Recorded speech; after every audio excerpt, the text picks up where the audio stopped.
Good morning, this is Dr. Manhattan here, and we actually have a young man here, 15 years old, and he's getting eyelid surgery. And why is he getting eyelid surgery? Basically, he has what I refer to as congenital ptosis. So normally we would like to divide ptosis into two categories, congenital and acquired ptosis. Usually acquired ptosis tend to be in an older individual. Congenital ptosis is usually due to someone's born that way, and it's usually due to weak muscles. Could be with fat infiltration or fibrous infiltration, and a relaxed tendon. And here, what we see basically, if we look at his eyelids, we can see where the eyelids are slightly drooping. And what I'm doing right now, I'm actually looking at his pupils, and I can't detect his pupils right now at all. And one of the common findings here, if we notice, I don't think we can see his eye. We can see the right eye is a little straight and his left eye is a little turning. It's not uncommon for someone that has ptosis and also some strabismus. So he has an esotropia, but he also has the ptosis, so that's not uncommon. Okay, so whenever we look for ptosis, especially in a child, we also look for an aligned strabismus too. And the thing that we want to assess is his levator function. We want to assess the height of the eyelid. We also want to assess the eyelid in relationship to his pupil, which is referred to as the MRD, lid marginal distance. The lid marginal distance, you have two components, one from the pupil to the upper lid, and you also have one from the pupil to the lower lid. So MRD1 is the upper lid relationship, MRD2 is the lower lid relationship. So when I look at his lid relationships, I'm not seeing his pupil. So this measurement usually goes from 0 to 4. So this is 0. Okay? But if you look at, if you come a little closer and look at his lower lid, we can see basically the lower lid actually is a relationship to his limbus. And that's just where actually iris and the eyelid are located.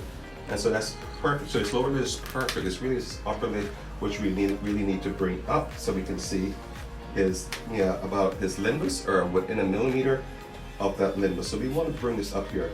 And a phenomenon you may notice as I lift his right lid, we see the left lid drops, and that's referred to as herring law. And this is law due to yoke muscles. So basically the brain sends message to both eyelids. So when I lift this one here, the brain is saying, guess what? Oh, the eyelid is lifted, so therefore it adjusts the following eyelids. So that's yoke muscles and herring's law that's in effect. So the important measurement that I have to make here, I mentioned MRD, that's one important measurement. My second important measurement is the function of his levator muscle. And we usually measure that, and in a normal function levator can be anywhere from about 10 millimeters to about 14 millimeters. So if I have him look up all the way, look up for me please. And I measure, and this is in millimeters, I basically measure where his upper eyelid is located. And if I have him look down, look up for me please. And right now I have him about 2 millimeters. Look down for me please. And his eyelid actually goes to about 14 millimeters. So his levator function is normal in this situation. So what it tells me, I can do a levator advancement and he will be fine. I may not have to do a levator resection, but if I advance the levator, that will be fine. So we only did it in the right eye.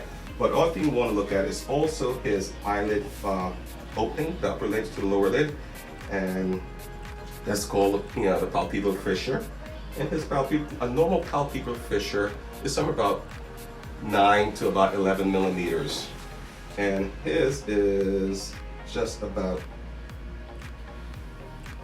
5 millimeters. So we need to really bring this lid all the way up to about there, where we can get at least about that 9 to 11. In this situation, this more look about 9 to me. So we bring it up all the way up there. And that's basically, I have placed my marking. Unlike a blepharoplasty, although I'm making a blepharoplasty incision, unlike a blepharoplasty, what I really want to get is really the skin, a little bit of the skin, not too much, because we have to have enough skin from the upper lid to the lid margin area. You need at least about 20 millimeters of skin distance for you to get proper closure. So we have accomplished that. But other thing that I haven't mentioned is the relation of his brow. to his orbital rim. In a male, the eyelid is about a centimeter away from the brow, but the brow itself usually rests on the edge of the orbital rim, and he is perfect, and that's typical in males. In females, it may be a little higher. You can get about a centimeter to about a centimeter and a half elevated. Most female brow are arched, but most male brow, there's a flat area, so that's perfect for him. So one thing that we'll actually do here is do a ptosis surgery, get his levator and advance it. And the good thing about this is being done on the local, so I can literally adjust the height within surgery. So this is the first part of the surgery, guys, so stay tuned and bring the rest. Appreciate it.